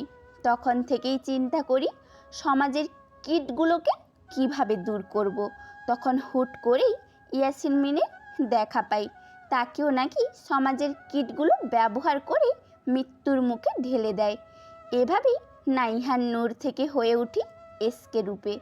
বাবা মা বোনের সাথে ভালোবাসাটাকেও হারিয়ে আজ নিঃস্ব আমি। এতক্ষণ এসকের কথাগুলো একজন শুনতেছিল। কথাগুলো শুনে তার চোখ দিয়ে দুফোঁটা অশ্রুবিন্দু গাল বিয়ে গড়িয়ে পড়ে। পরক্ষণেই আবার কি যেন মনে করে ঠোঁট চওড়া করে হাসি দিয়ে বলে, খুঁজেছি পাগলের ন্যায়, মনে করেছি ভালোবাসা নামক অস্তিত্বটা আমার কাছ থেকে হারিয়ে গিয়েছে। কিন্তু না, তুমি আবার সেই আমার কাছেই ফিরে আসলে। আর হারাতে দেব না। তুমি হয়তো জানো না, তোমার অতীত আবার ফিরে আসবে তোমার কাছে। আগন্তুকটার কথাগুলো বলে স্থান ত্যাগ করে নিজের গন্তব্যে পাড়ি জমায়। এসকের কথাগুলো শুনে তাদের প্রত্যেকের চোখে পানি নামক অশ্রুবিন্দু জমা হয় চোখের কোণে। তারা বুঝতে পারে তাদের থেকে বেশি কষ্ট এসকের। বাবা মা বোন নিজের ভালোবাসাকে হারিয়ে আজ নিঃস্ব সে। এইদিকে বসকে ফোন দিয়েছি, বলেছে দুইজনকে পাঠাবে যারা মাফিয়া কিংয়ের জন্য যথেষ্ট হবে। চিন্তা করিস না, আমাদের বসও কম না। উনি আসলে মাফিয়া কিং এসকে সবার ঘুম হারাম করে দেবে। আর মানতে পারছি না আমার 400 কোটি টাকা নারী পাচার, এভার ড্রাগস, পেনসিটিল, যত ধরনের অবৈধ কাজ করে জমিয়েছি সব একসাথে নিয়ে গেল। আমার তো মনে হয় এটা এসকের কাজ, কারণ আফতাবের টাকাগুলো যখন নিয়েছে তখন মাফিয়া কিংয়ের আবির্ভাব হয়নি। হতে পারে, তবে গ্যাংস্টার রাজ্যে কে কখনকার মিত্র থেকে শত্রুতে পরিণত হয় বলা যায় না। ক্ষমতার লোভটাই সকলকে আষ্টে পিষ্টে জড়িয়ে নেয়। আপন ভাই নিজের আপন ভাইকে ক্ষমতার টাকার জন্য হত্যা করতে দুবার ভাবে না। কি অদ্ভুত, তাই না? তানভীরের কথা বরাবরই নাজমুলের মাথার ওপর দিয়ে যায়। এবারেও তার ব্যতিক্রম হলো না, সব কিছু যেন মাথার উপর দিয়ে গেল। নাজমুল বলে, তোর কথা বরাবরই আমার মাথার উপর দিয়ে যায়। এত কঠিন কথা বুঝি না, যা বলবি সরাসরি বলবি। কিভাবে কথা বলিস, কথার মারপ্যাঁচ বুঝি না। আচ্ছা বাদ দে, বুঝতে হবে না, এখন বাড়ি যা, পরে আবার কথা হবে। তাই ভালো। এটা বলে নাজমুল মন্ত্রীর বাড়ি থেকে বের হয়ে নিজ গন্তব্যে যাওয়ার জন্য পা বাড়ায়। তখনই নাজমুলের ফোনে একটা কল আসে। ওপাশ থেকে কি বলল বুঝতে পারেনি, তবে নাজমুল বাঁকা হেসে বলল, আজ রাত 2টায় হাজিরা কর, আমিও সেখানে উপস্থিত হব। কথাটা বলেই ফোন কেটে দেন তিনি। অপরদিকে রাফি এসকের সামনে বসে বলে, মেয়র নাজমুল আজকে রাত 2টায় মেয়ে পাচার করবে। এটা শুনে এসকে বলে, সব রেডি? আপনি কোথায়? চলে আসেন, আমাদের গ্যাংয়ের সবাই চলে আসবে এক্ষুনি। সব রেডি? সব রেডি, শুধু আপনি আসার অপেক্ষা। আসছি আমি। রাফি রাস্তার পাশে দাঁড়িয়ে আছে, পিছনের কোমরে একটি পিস্তল গোজা। সে অপেক্ষা করছে আশিকের জন্য। সে একাই এসেছে এখানে। এসকে বাইকের কাছে যায়, মাথায় হেলমেট পরে নিল, কালো কোট আর সাদা টি শার্ট পরে নিল, মাথায় কালো হেলমেট। এসকে রাফি দেওয়ার লোকেশনের দিকে এগিয়ে যাচ্ছে। একটাই চিন্তা, আজকে মেয়র নাজমুলকে শেষ করবে ও।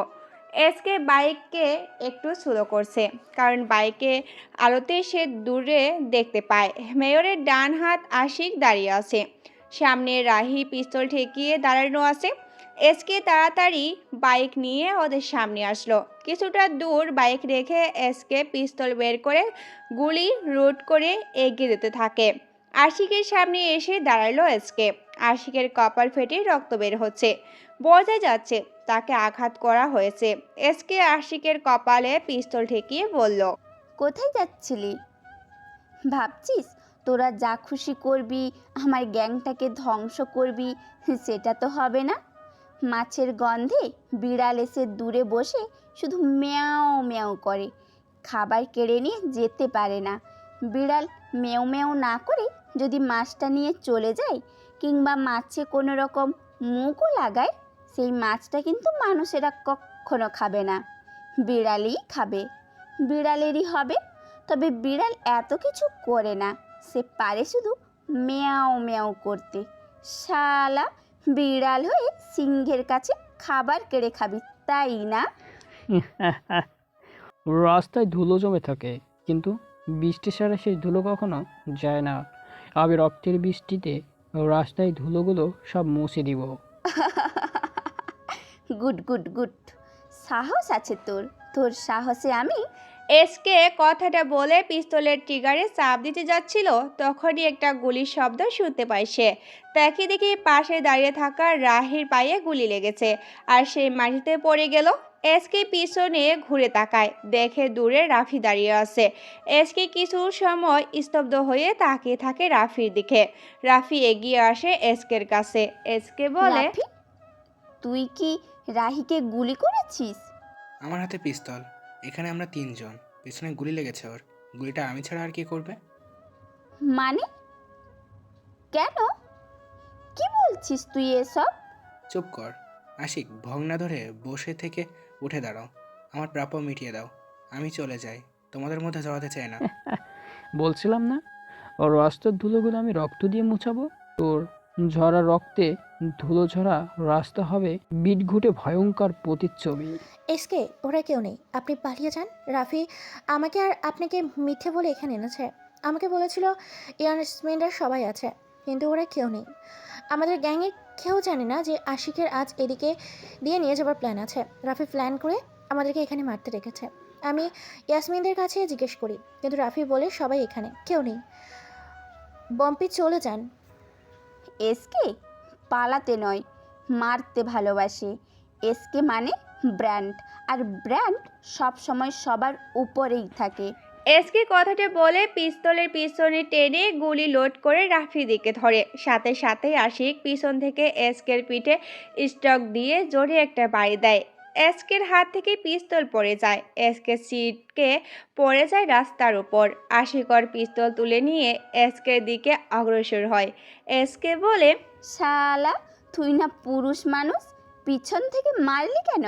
পুরুষত্ব দেখানোর সাহস নেই নাকি? পুরুষত্ব দেখতে চাস ভাই? আশিক জোরে একটা ডাক দেয়। সাথে সাথেই দুটো গাড়ি এসে থামলো সেখানে। মেয়র নাজমুল গাড়ি থেকে নামে। এসকে বুঝে যায় এখানে সব কিছু আগে থেকে প্ল্যান করা ছিল। রাফি শুধু ওদের হেল্প করেছে। এসকে সবার দিকে একবার তাকায়। নাজমুল এগিয়ে আসে। নাজমুলের হাতে একটি ডিএসএলআর ক্যামেরা। সবার হাতে ক্যামেরা আছে। নাজমুল এগিয়ে এসকের সামনে দাঁড়ায়, একটা সিগারেট জ্বালিয়ে বলল, আজকে এসকের কাহিনী সমাপ্ত করব, বন্ধুর খুনের বদলা নিব। আমার 400 কোটি টাকা হাতিয়ে নেওয়া। আমি তো মনে করেছিলাম এসকে এটা কোনো এক ছেলে, কিন্তু যখন আশিক বলে মেয়ে, তখন জিজ্ঞেস করাই বলে এসকের কাছের একজনকে চিনে, তাকে টাকা দিয়ে কিনে এসকে পর্যন্ত পৌঁছাতে হবে। এসকে প্রকৃতপক্ষে মেয়ে, তখনই এই প্ল্যান করি। আজকে তা পূর্ণ হলো। এই প্ল্যানের কথা তানবীরকে পর্যন্ত বলিনি, কারণ এসকের কাহিনী আমি সমাপ্ত করব। আশিক, ধর শালিকি, আজকে ওর ইজ্জত নষ্ট করে সমগ্র দুনিয়াকে দেখাবো। নাজমুলের কথা শুনে আশিক এসকের হাত ধরলো। তারপর দুটো ছেলে এসে এসকের পা চেপে ধরলো। এসকে আর নড়তেই পারে না। নাজমুলের গা থেকে কোটটা খুলে মাটিতে ফেলে দেয়। এসকে নাজমুলের দিকে তাকিয়ে আছে। এসকে চিৎকার করে না। নাজমুল অবাক হয়ে বলল, তুই চিৎকার করছিস না কেন? এসকে সিংহী, আর এই এসকে বাঁচার জন্য চিৎকার করে না, হিংস্রতা প্রকাশ করে, চিৎকার দেয়। আর সেই চিৎকারেই তোদের মতো খ্যাকশিয়ালগুলো ভয়ে বন ছেড়ে পালিয়ে থাকে। তোর জেদ অনেক রেশালি। শেখ শিয়ালেরা এক একটা দল হিসেবে সিংহদের খাবারও কেড়ে খায়, জানিস তো? ওটা কেড়ে বলে না, চুরি করে খাওয়া বলে শালা। নাজমুল আর অপমান নিতে পারছে না। সে এসকের কাছে আরও এগিয়ে যায়। এসকের গা থেকে কোট খুলে ফেলে নাজমুল। কোটটা হাতে নিয়ে দূর রাস্তার উপরে ছুঁড়ে মারে। সবাই হাসতে থাকে। তখন এসকে তখনও চিৎকার করে না, তবে ছাড়ানোর জন্য ছটফট করে। নাজমুল এটা দেখে বেশ মজা পাচ্ছে। নাজমুল একের দিকে ঝুঁকে বসে। এসকের কপালে আঙ্গুর রাখতেই এসকে থুতু দেয় নাজমুলের মুখে। নাজমুল রেগে গিয়ে বলল, শালি, আমার সাথে দেমাক দেখাও। এই ক্যামেরা অন কর। শালিরে আজকে বোঝাবো পুরুষ মানুষ কাকে বলে। নাজমুল কোনো কিছু না বলে এসকে ঠোঁটের দিকে এগিয়ে যেতে থাকে। এসকে নিজেকে সারানোর জন্য ছটফট করা শুরু করে দেয়। এসকে কিছুই বলছে না। নাজমুল খুব কাছে চলে আসে। একটা স্নাইপার গুলি এসকের পা ধরে রাখা একটি ছেলের কপালে এসে লাগে। নাজমুল থেমে যায়। সবাই লাফ দিয়ে পিছনে এক হাত করে সরে যায়। নাজমুল বসা থেকে উঠে দাঁড়ায়। পিছনের সামনে চারপাশে ঘুরে তাকিয়ে সে কাউকেই দেখতে পায় না। এসকে হাসতে থাকে জোরে। নাজমুল এসকের দিকে তাকিয়ে বলে, শালি হাসছিস কেন? এসে গেছে আমার গ্যাংয়ের লোক। এবার তোদের মতো বুনো শেয়ালগুলো ভাগবে। চুপ কর। নাজমুল পিস্তল বের করে হাওয়াতে দুটো গুলি চালায়। তারপর চিৎকার করে বলে, কে? বেরিয়ে আয়।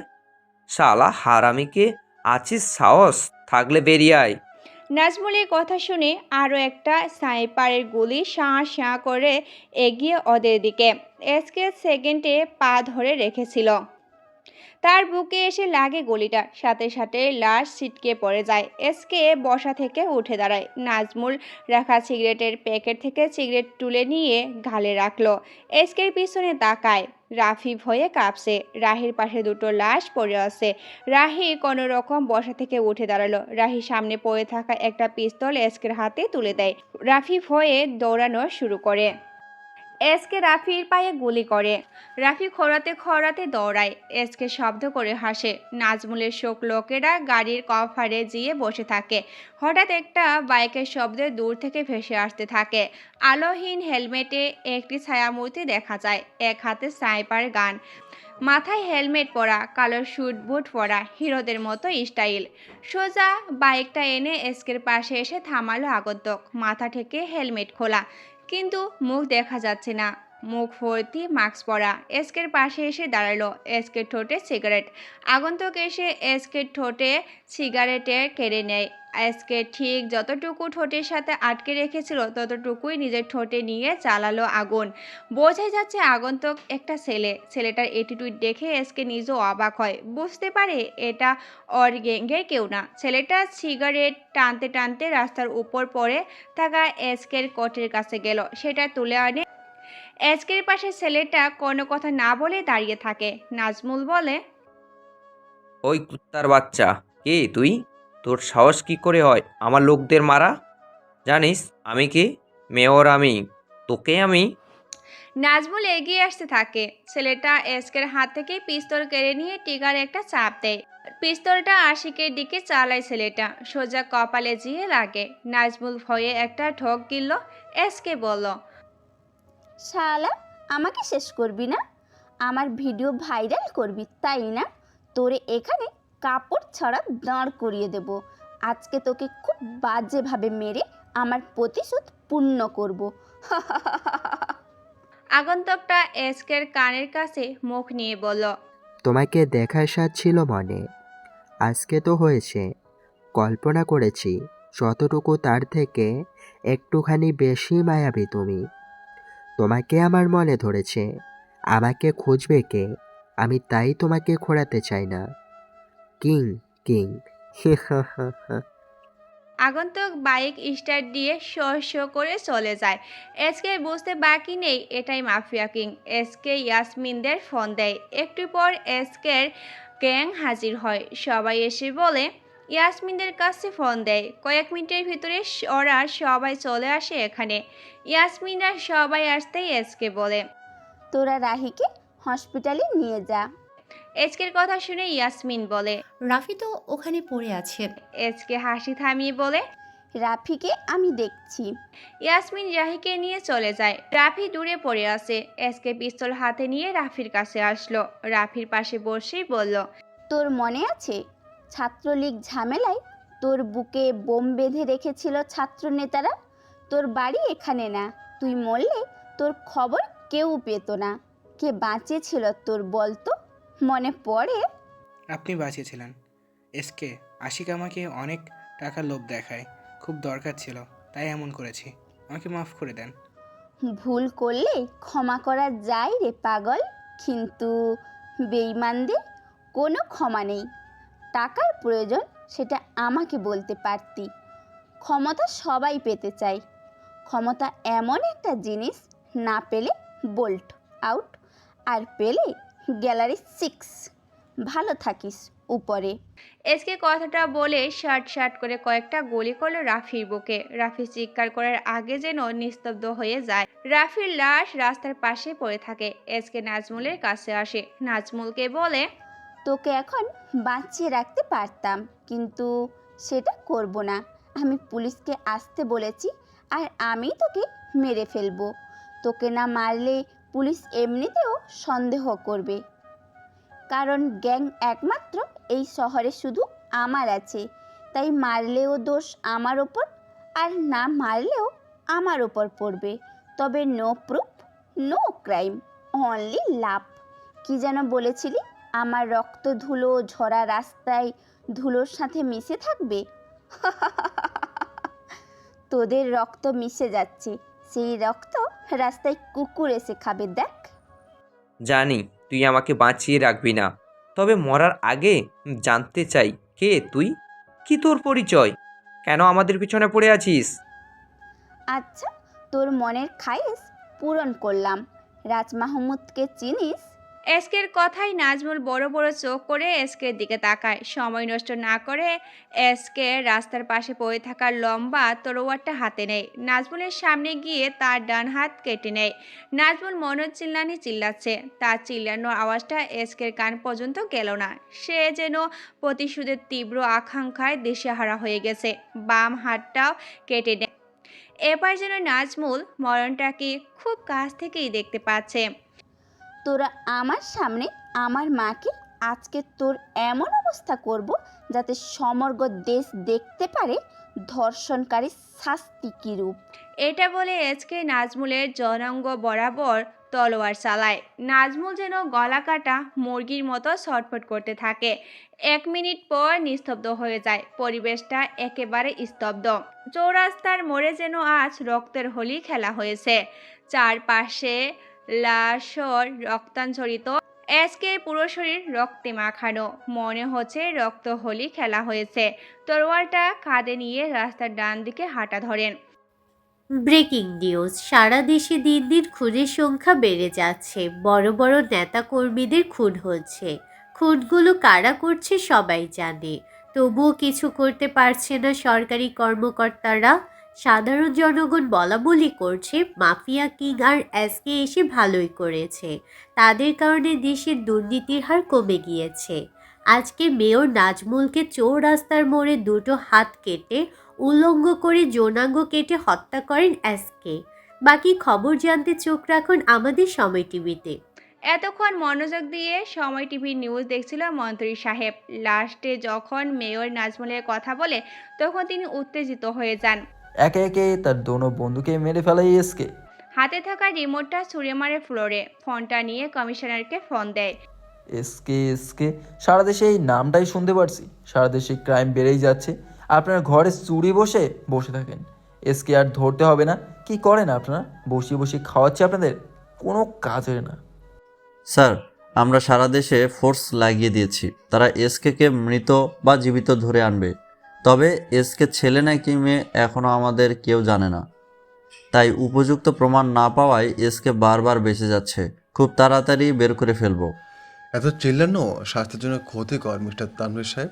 কুল থাকেন, মাইন্ডে চিন্তা করেন, তাহলে বের করতে পারবেন আপনার শত্রুকে। চিল্লে এনার্জি নষ্ট করে লাভ কি? দুজনেই ইয়াং বয়সী ছেলে। দরজা দিয়ে প্রবেশ করতে করতে বলল কথাগুলো। ছেলে দুজন ট্রেনিং রুমে সোফায় বসে আছে। মন্ত্রী দেখে চেতে যান। তোদের সাহস কম না তো? একে তো অনুমতি না নিয়ে চলে আসলি, তারপরও মুখে মুখে কথা বলছিস। কে তোরা? আমার বাড়িতে এসে বসে পড়ছিস। শত্রু খেলায় মিত্র হতে আপনার শত্রুকে নিজের শত্রু করে নিতে, বাংলাদেশে হোয়াইট গ্যাংয়ের রাজত্ব কায়েম করতে, মাফিয়া কিংকে ধুলিসাৎ করে দিতে। তানভীর সাহেবের বুঝতে বাকি নেই, বস বলেছিল দুজনকে পাঠাবে যারা মাফিয়া কিংয়ের জন্য যথেষ্ট। আসলে তানভীর সাহেবের বস হচ্ছে হোয়াইট মাফিয়া কিং, যিনি মাফিয়া কিংয়ের সরিয়ে নিজে মাফিয়া কিংয়ের জায়গায় বসতে চেয়েছিলেন, কিন্তু প্রত্যেকবারে ব্যর্থ হন। মাফিয়া কিংয়ের কথায় 64 দেশের মাফিয়া চলতো, তাই সাহস পেত না মাফিয়া কিংয়ের জায়গাটা নেওয়ার। তবুও কম করেনি জায়গাটা নেওয়ার জন্য। তবুও কম করেনি জায়গাটা নেওয়ার জন্য, যা সকলের আড়ালে রহস্য হয়ে রয়ে গেল। আমি আবির। আর আমি রিফাত। দুজন তানভীরের সাথে পরিচিত হলো। ছেলে দুজনের অ্যাটিটিউড তানভীরের কাছে সেই লাগে, কারণ এমন অ্যাটিটিউড অলা ছেলেরাই কাজে আসে। অন্যদিকে সানজিদা নিলয় আর মুস্কানের সাথে অনেক ফ্রি হয়ে যান। নিলয় দুজনকে একসাথে দেখে সব সময় রহস্যময় একটা হাসি দেন, যা তাদের আড়ালে। একদিন মুস্কান সানজিদাকে কৌতূহলবশত জিজ্ঞাসা করেন সে আশ্রমে কিভাবে এলো। তখন সানজিদা বলল, আশ্রমে একজন দাদিমা আছেন, যিনি একদিন রাস্তার সামনে যাওয়ার পর একজন লোক রাস্তা দিয়ে দৌড়ে দাদিমার কোলে আমাকে দিয়ে বলেছিল মানুষের মতো মানুষ করতে, আর বলেছিল কোনো একদিন কেউ নাকি আমাকে নিয়ে যাবে। এটা বলে লোকটা দৌড়ে চলে যায়। এখন পর্যন্ত আমায় কেউ নিতে আসলো না। তাদের কথাগুলো সেদিন কেউ একজন আড়াল থেকে শুনেছিল আর বলেছিল দুঃখের পর সুখ আসে। যদি জীবনে দুঃখ না আসে তাহলে সুখের কদর কেউ করে না। দুঃখের পর সুখ আসবেই। হা হা হা। হেসেই লোকটা স্থান ত্যাগ করেন। তোরা দুজন কি করিস? সাইফুলের কথায় দুজনের ঘর কাটে। হ্যাঁ ভাইয়া, বলো কেমন আছো? আলহামদুলিল্লাহ ভালো আছি। তোরা কেমন আছিস? আলহামদুলিল্লাহ ভালো আছি ভাইয়া। তাকে মনে করে এতদিন পর আমাদের বাসায় আসলে কাহিনী কি? আর ভাইও কোথায়? ইদানিং আসে কম। যেটা বলতে আসলাম, নীলের অফিসে কাজের চাপ ইদানিং একটু বেশি, তাই মনে হয় কিছুদিন বাইরে থাকবে। তোদের দেখাশোনার জন্য আমায় বলেছে। কি বলো? ভাইকে ছাড়া কেমনই থাকবো আমরা? প্রত্যেক দিন রাতে আমাদেরকে গল্প শুনিয়ে ঘুম পাড়াতো। একসাথে দুজন বলে কান্নায় প্রায়। মুস্কান একটু বেশি চিন্তায় পড়ে যায়, কারণ ভাইও এখনো তাকে একা রেখে কোথাও থাকেনি। তাহলে আজকে হঠাৎ কাজ পড়ে যায়, কিভাবে থাকবে ভাইওকে ছাড়া? আরে তোরা চিন্তা করিস না, তোদের ভাইও কাজটা শেষ করেই চলে আসবে। আর চিন্তা করিস না, যা লাগবে আমি তো আছি, বলবি। এই বলে সাইফুল চলে যায়। আবির আর রিফাত বাংলাদেশে এসেছে আপনাকে খোঁজার জন্য। সিংহ এমন একটা প্রাণী, তার রাজত্বের বাইরে গিয়ে জলে নেমে কুমির শিকার করার ক্ষমতা রাখে। যেখানে পা রাখে ওইটাই তার রাজত্ব। আমার রাজ্যে এসেছে আমি কি খোঁজার জন্য? আহা, এত বেশি কথা বলেন কেন? তা এসকে, হ্যাঁ আপনার কিছু বলার নেই? ইস, হ্যাঁ আপনার জন্য আফসোস হচ্ছে। কীভাবে এসে ধরা দিলেন? ব্যাপারটা এমন হয়ে গেল না, মশা মারতে কেমন আনা হলো। শালা জানোয়ারের বাচ্চা, তোরা হচ্ছিস এক একটা খ্যাকশিয়াল, পেছন থেকে এসে কামড় মারিস। কেক শিয়ালগুলো মাঝে মাঝে সিংহ শিকার করার ক্ষমতা রাখে। তোর ছোট ভুলের জন্য আজ তুই আমাদের সামনে। ওই দিন মেয়রের খুনটা করেছিস, দারুণ ছিল, কিন্তু ছোট একটা ভুল করে ফেলেছিস। সেটা হলো মেয়র যে ক্যামেরাগুলো নিয়ে গিয়েছিল সেদিকের প্রতি তোর কেউ নজর দিস নাই। ক্যামেরাগুলো চালু করা ছিল। তোর খুন করার ফেস ক্যামেরা বন্দি হয়ে নিজেকে কী মনে করেছিস? তুই একাই গেম খেলতে যাবি, আর কেউ তা ধরতে পারবে না? তাহলে তুই ভুল। গ্যাংস্টার রাজত্বকে সবাই নিজের করে নেওয়ার প্রখর ইচ্ছে দেখে তুই তো সামান্য একজন। যাই হোক, তোর জীবনের শেষ ইচ্ছে বল। আজ থেকে এসকের কাহিনী এখানেই সমাপ্ত করছি। এটা বলে রিফাত পিস্তল বের করে ট্রাগারে চাপ দিবে, তখনই বাইকে করে একজন আগন্তুক তাদের ঠিক সামনে বরাবর এসে দাঁড়ায়। বাইকের উপর পায়ে পা রেখে আয়েশ করে বসে বলল, খেলা মাত্র শুরু, এত তাড়াতাড়ি শেষ হলে হবে না। সিংহের রাজ্যে বাঘগুলো সিংহের অনুপস্থিতিতে নিজেকে রাজা মনে করে, প্রজাদের উপর অত্যাচার করে। রাজ্য আমার, প্রজারাও আমার। মাঝখান থেকে তোরা এলি, মরণ যন্ত্রণা দিব তোদের। কে রে তুই? রাজা প্রজাদের নাম নিচ্ছিস? পরিচয় বল, কে তুই? একটা কথা বলি, একটা ছেলের মা বাবা কার অ্যাক্সিডেন্টে মারা যায়। ভাগ্যক্রমে ছেলেটা বেঁচে যায়। পরে তার আঙ্কেল আন্টির সাথে থাকতে শুরু করে। তাদের ছিল জয়েন্ট ফ্যামিলি। আঙ্কেলের 2 মেয়ে, নাহিয়ান নূর আর ওয়াজিহা। আর আঙ্কেলের ভাইয়ের ছিল 1 ছেলে আর 1 মেয়ে। নাম হচ্ছে সাইফুল আর সঞ্জিতা। ছেলেটা নূর নামক মেয়েটার সাথেই খেলাধুলা করত, ওয়াজিহাকে অনেক আদর স্নেহ করত। হঠাৎ কাল বৈশাখী ঝড়ে সব ওলটপালট হয়ে যায়। আঙ্কেলের ফ্রেন্ডরা মিলে তার আন্টিকে নির্যাতন করে মেরে ফেলে। আঙ্কেলকে গুলি করে সেখানেই হত্যা করে। নূরকে দেওয়ালের সাথে বাড়ি দিয়ে মেরে ফেলে। ছেলেটা কেউ ছাড়ে না, চেয়ার দিয়ে পিছন থেকে বাড়ি দিয়ে সেন্সলেস করে ফেলে। হঠাৎ ছেলেটা আস্তে আস্তে চোখ খুলে দেখে পিনপতন নিরাপত্তা, আর বাকিদের লাশ পড়ে আছে। হঠাৎ ছেলেটার পিচ্ছি ওয়াজিহার কথা মনে আসে। ঘোরাতে ঘোরাতে রুমের ভেতরে গিয়ে দেখে ছোট ওয়াজিহা কুটিসুটি মেরে ঘুমিয়ে আছে। ছেলেটা আর দেরি করে না, ছোট্ট ওয়াজিহাকে নিয়ে অজানা গন্তব্যে পাড়ি জমায়। একটু থেমে আগন্তুক তখন এসকে চিল্লিয়ে বলে ওঠে, ওই ছেলেটা কে বলুন? তাকে আমার দরকার, বলুন ছেলেটাকে। আগন্তুক একটা সিগারেট হাতে নিয়ে আকাশের দিকে মুখ করে টানতে থাকে, আবার বলা শুরু করে, ছেলেটা তো জীবনযুদ্ধে নেমে পড়ল, এখন বোনটাকে খাওয়াবে কি আর পড়াবেই বা কি? অনেক কষ্ট করে ছেলেটা চায়ের দোকানে কাজ পায়, সেখান থেকে পারিশ্রমিক হিসেবে একবেলা খাবার দিত, যা ছেলেটা ছোট্ট বোনটাকে খাওয়ানোর জন্যই এই কাজ বেছে নিল। কি অদ্ভুত, তাই না? যে ছেলের বাড়ির কাজের লোকগুলো যে খাবার ফেলে দিত, আজ সে খাবার ছেলেটা কুড়িয়ে পাচ্ছে না। নিকৃষ্ট এই জগতে অনেক কাজ অনেক অনেক কাজ অনেকের কাছে সহজ, আবার অনেকের কাছে অনেক কঠিন। এভাবে কিছুদিন দোকানে কাজ করার পর হঠাৎ একদিন দোকানের সামনে অনেকগুলো গাড়ি দাঁড়ায়। ছেলেটা দেখতে পেল জনতার ভিড় থেকে একটা লোক ওই গাড়িগুলোর পাশে দাঁড়িয়ে একজনের কথা বলতেছে, তাকে মারার জন্য ধেয়ে আসছে। তখন ছেলেটা হাতে থাকা চায়ের কাপটা ওই ধেয়ে আসা লোকটার মাথায় নিক্ষেপ করে। ওই লোকটার জীবন বাঁচানোর পর লোকটা ছেলেটার কাছে এসে বলে, তুই জানিস কার জীবন বাঁচিয়েছিস? তুই ভাবতে পারবি না। বল তোর কি চাই, তাই দিব, বল। কিছু চাই না, দুবেলা দুমুঠোই খেতে পারলেই হবে। বল তোর কে কে আছে? আমার কেউ নাই, আমি এতিম। তবে আমার একটা ছোট্ট বোন আছে, সারাদিন কাজ করার ফলে দুমুঠো খেতে পারি। আজ থেকে তুই আমার কাছে থাকবি। আমি তোরকে আর তোর বোনকে নিয়ে যেতে চাই, যাবি আমার সাথে? পারি, তবে আমাকে কাজ দিতে হবে, তাহলে আপনার সাথে যাব। কিং, এখানে মানুষজনের সংখ্যা বেশি হচ্ছে, চলেন চলে যাই।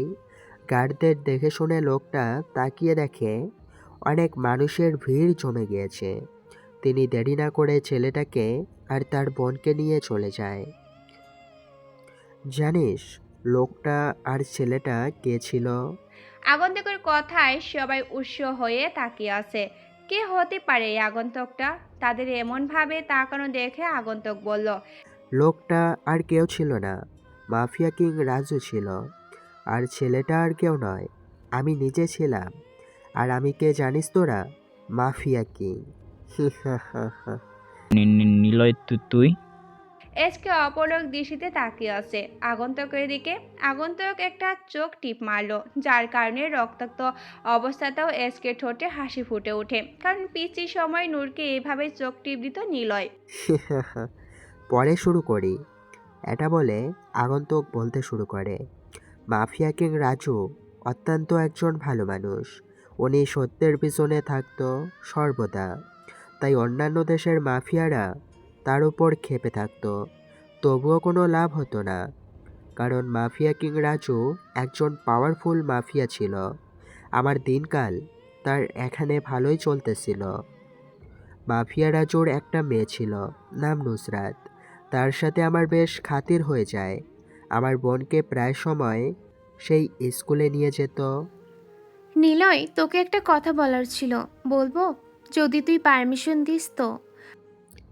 এভাবে লজ্জা পাচ্ছিস কেন? মনে হচ্ছে নতুন নতুন বিয়ে করে আসলি। নুসরাত কিছুটা রেগে, তোর কি মনে হয় আমি বিয়ে করেছি? তুই আমাকে দেখতে পারিস না? আমি আজকে আব্বুকে বলে তোকে গুলি করে মেরে ফেলতে বলবো, দেখিনিস? নুসরাতের কথায় নিলয় হো হো করে হেসে দেয়। আচ্ছা কি বলবি বল, আমার আবার বের হতে হবে। ওয়াজিহাকে স্কুল থেকে আনতে যেতে হবে। আমার মনে সুপ্ত বাগিচাটাই তোকে নিয়ে নীর সাজিয়েছি। তোকে দেখে তোর দিকে তাকিয়ে থাকার সাধ্য আমার আজন্ম নেই, কারণ তোর শ্যামবর্ণের চেহারায় আমার জন্য চন্দ্র জ্বলে ওঠে। তোকে যখন প্রথম দেখি সেদিন বাম পার্শ্বে কিছু একটা খুব দ্রুত গতিতে ভিট করেছিল। তুই কি আমার হাত ধরে আজন্ম সাথ দিবি? নুসরাত অনেকক্ষণ দাঁড়িয়ে থেকে চোখ খুলে দেখে নিলয় নেই। হয়তো সে অনেক আগে চলে গিয়েছে, হয়তো প্রতিবারের ন্যায় এবারও তার ভালোবাসার কথাটা শুনতে পায়নি। ভালোবাসা কি অদ্ভুত, তাই না? কেউ ভালোবেসে পিছনে ছুটতেছে, আর কেউ সেই ভালোবাসাটাকে ছুঁড়ে ফেলতেছে। দুনিয়াটা কি বিচিত্র, বলা যায় না কে কখন কি করে। এগুলো চিন্তা করে নুসরাতের চোখ থেকে অশ্রুবিন্দু গড়িয়ে পড়ে। কিরে, প্রতিবারের ন্যায় এবারও মনে হয় জানাতে পারিস নাই? সেই ছোট কাল থেকে পড়ে আসিস, নিলয়তে কিচ্ছু নেই, তারপরে কেন তার পিছনে ছুটতে হবে? ভালোবাসাগুলো খুব ব্যাহা হয়, তার কিচ্ছু চায় না। তার মাঝে থাকা সুন্দর মনটা আমি দেখেছি। সে ছোট্ট কালে যখন বাবা তাকে নিয়ে আসে, তখন তার কোলে ছিল 3 বছরের শিশুকন্যা। আজকে সেই শিশুকন্যার বয়স 12 বছর পূর্ণ হলো। আমি দেখেছি রাতের পর রাত বোনকে আগলে নিয়ে বড় করতে। সারাদিন আব্বুর সাথে থাকলেও সময় পেলেই এসে পড়তো বোনের খোঁজে। একটা মানুষ নিজের বোনকে এতটা ভালোবাসতে পারলে যে তার বোন আর তাকে আপন করে নিবে, তাকে কেমন ভালোবাসবে বল?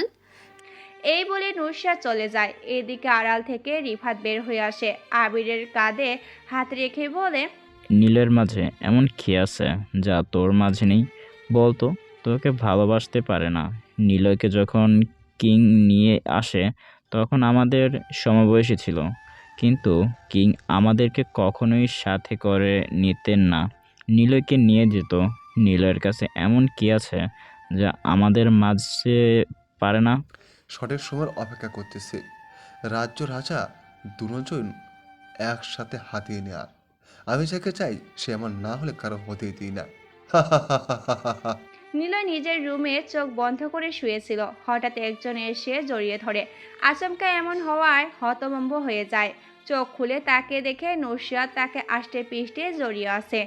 সাথে সাথে ধাক্কা দিয়ে ফেলে দেয় আর বলে, কি করছিলি তুই? আমাকে জড়িয়ে ধরলি কেন? মাথা গেছে তোর? কেন বুঝিস না আমি তোকে ভালোবাসি? আজকে বলতে বাধ্য হলাম, কারণ তোর পেছনে মেয়েরা ঘুরঘুর করে। এটা আমার সহ্য হয় না, আমি আব্বুকে বলবো। এই বলে নুসরাত নিলয়ের কাছে এসে জড়িয়ে ধরে। নিলয়ের ঠোঁটে নিজের দখলে করে নেয়। 5 মিনিট পর ছেড়ে চলে যায়। এইদিকে নিলয় হতভম্ব হয়ে যায়। সারা দেশের মানুষ তার কথায় উঠে বসে, আর আজকে একটা মেয়ে তাকে কিস করে চলেও গেল। সে কিচ্ছুই করতে পারলো না। ব্যাপারটা খুবই মারাত্মক। আপনাকে মিটিংয়ে যেতে বলেছি, আর্জেন্ট। যা, আসতেছি। বলে নিলয় চলে যায় মিটিংয়ে। নিলয়কে দেখে সবাই দাঁড়িয়ে যায়। আসলে নিলয় কিং না হলেও কি হবে, কিংয়ের সব কাজ সে একাই হ্যান্ডেল করে। তাই সবাই নিলয়কে চেনে। এতটা হিংস্র নিলয়ের মাঝে। আমি দিন দিন বৃদ্ধ হয়ে যাচ্ছি, তাই চিন্তা করতেছি আমার জায়গাটা যে কোনো একজনকে দেওয়া উচিত, ভালোভাবে আঞ্জাম দিবে।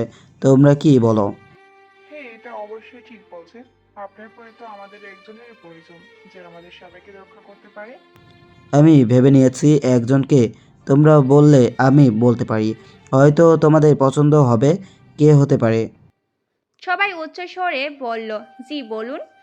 আমি ভেবেছি নিলয়কে বানাবো, কারণ নিলয়ের কথা বলার স্টাইল, নিলয়ের ভঙ্গিমা সব একজন মাফিয়া সাজে। আপনারা কি বলেন? ওই দিন আবির আর রিফাত দাঁড়িয়েছিল মাফিয়া কিং রাজুর পাশে। তারা দুজন মাফিয়া কিংয়ের সার্বাধিক দেখাশোনার জন্য। দুজনের দিকে তাকালে বুঝতে পারত কতটা হিংস্র তারা দুজন।